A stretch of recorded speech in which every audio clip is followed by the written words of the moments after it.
harapannya kita bisa ikut berpartisipasi untuk mengurangi penularan COVID-19 ini.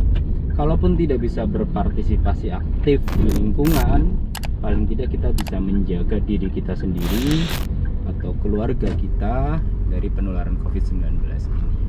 Terima kasih.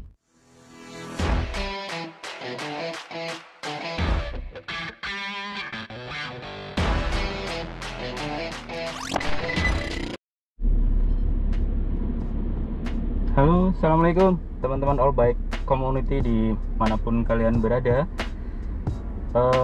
Balik lagi dengan Jaskam Vlog, channel saya All Bike Community. Hari ini masih lanjut obrolin tentang COVID-19. Vlog kali ini kita awali dengan pertanyaan buat teman-teman semuanya. Apa sih yang paling kalian takutkan dari pandemi COVID-19 ini? Apakah karena pembatasan sosial yang menyebabkan kita nggak bisa pergi kemana-mana, atau lebih ke takut terhadap tingkat kematian yang cukup tinggi di Indonesia, atau takut terhadap proses penularan COVID yang cukup cepat ini gitu. Silahkan kalian tulis jawabannya di kolom komentar. Kalau saya akan balas komentar kalian satu persatu. Kita akan berinteraksi dan berdiskusi tentang COVID-19 ini. Biar lebih fokus, saya mau ngebahas tentang apa saja yang menyebabkan penularan COVID-19 itu. Dari awal pandemi ini berjalan, itu banyak sekali kampanye tentang penggunaan masker, jaga jarak, mencuci tangan. Tapi sekedar kampanye tersebut ternyata tingkat penularan COVID-19 bukannya semakin turun, tapi bahkan semakin naik. Kalau kita lihat data di bulan Januari, positif rate di Indonesia sendiri sekarang sudah mencapai 30%. Image-nya itu adalah 1 dari 3 orang yang dites di PCR di Indonesia itu akan terkonfirmasi positif. Jadi sangat penting buat kita semuanya mengerti tentang apa saja yang menyebabkan atau memicu penularan COVID ini. Saya akan sharing beberapa hal yang kelihatannya simpel dan sederhana, tapi mungkin tidak banyak orang yang sadar sehingga mereka tidak melakukan hal untuk mencegah. Biar lebih jelas, saya lepas face shield dan masker ya, karena kan saya sedang sendirian di dalam mobil pribadi sehingga insya Allah aman. Saya bahas lebih lanjut, kita perlu sadari dulu dari mana COVID-19 ini.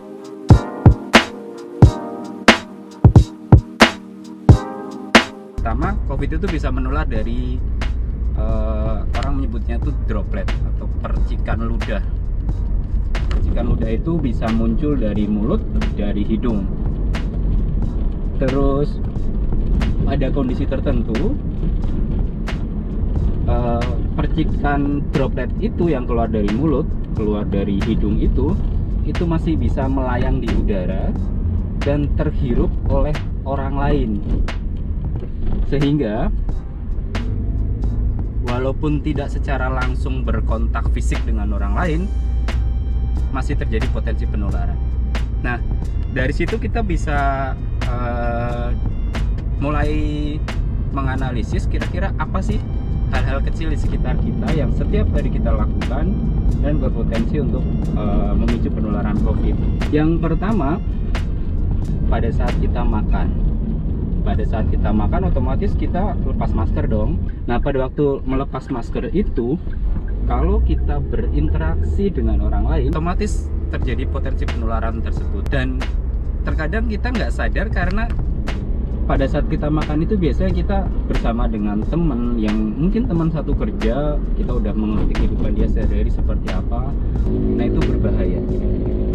Itu potensi yang pertama. Kalau dirunut lagi, pada saat apa kita membuka masker, kita bisa dapetin jawabannya. Misalkan pada saat kita mau sholat, sehabis berwudu pasti melepas masker karena kita harus membasuh muka. Pada saat kita selesai berwudu, sebelum kita menggunakan masker, kemudian kita berbicara dengan orang lain, sama saja seperti kita makan, pasti ada potensi penularan. Lanjut lagi ke sholat juga sama. Walaupun sekarang banyak himbauan terkait penggunaan masker pada saat sholat, tapi tetap saja masih ada juga orang-orang yang mungkin kekurang tahuan mereka terhadap penularan COVID ini, sehingga mereka sholat tidak menggunakan masker. Padahal tempat sujud kita itu mungkin bekas orang lain yang kita nggak tahu statusnya seperti apa. Kemudian lagi pada saat kita berbicara dengan orang lain, ada beberapa orang yang pada saat dia berbicara itu maskernya malah sengaja diturunkan. Tujuannya apa? Supaya lebih jelas. Ya, kembali lagi ke prinsip awal tadi bahwa melepas masker lalu kita berbicara, droplet kita itu akan kemana-mana, dan itu pasti akan menimbulkan atau membuat potensi penularan.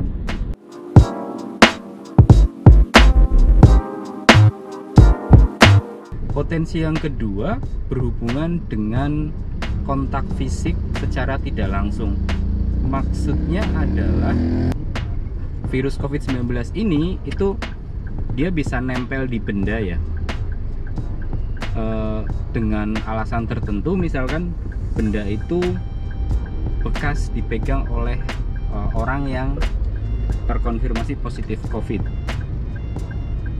Nah, kalau benda itu dipegang oleh kita, tangan kita bekas menggunakan benda tersebut memegang hidung atau memegang mulut, ya otomatis virus itu akan berpindah dan terjadilah potensi penularan di sana. Nah, ini kerap kali tidak disadari oleh teman-teman semuanya. Hal-hal kecil yang biasanya sering kita pakai bersama-sama, misalkan waktu kalian di office, itu apa? Telepon, kemudian mouse, remote projector, ballpoint, HP, alat-alat kerja yang lain.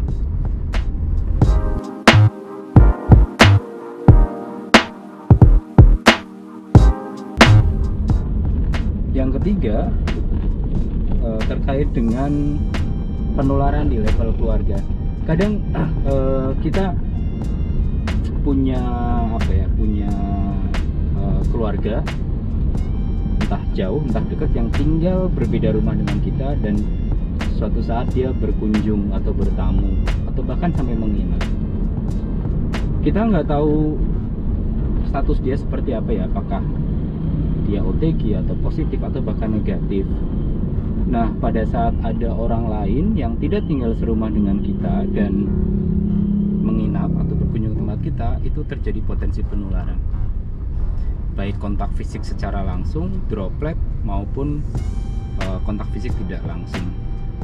Apalagi biasanya kalau bersama keluarga itu kita cenderung lengah dan tidak menerapkan protokol kesehatan secara maksimal, karena mungkin berasumsi toh ini keluarga saya sendiri.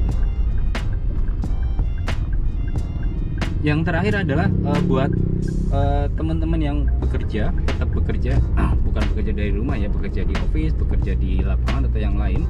Pada saat kalian kembali ke rumah, itu kalian punya potensi besar untuk menularkan ke keluarga kalian. Karena kita ada di luar, kita nggak tahu siapa, kita kontak dengan siapa saja, kita nggak tahu apakah ada virus atau tidak nempel di badan kita.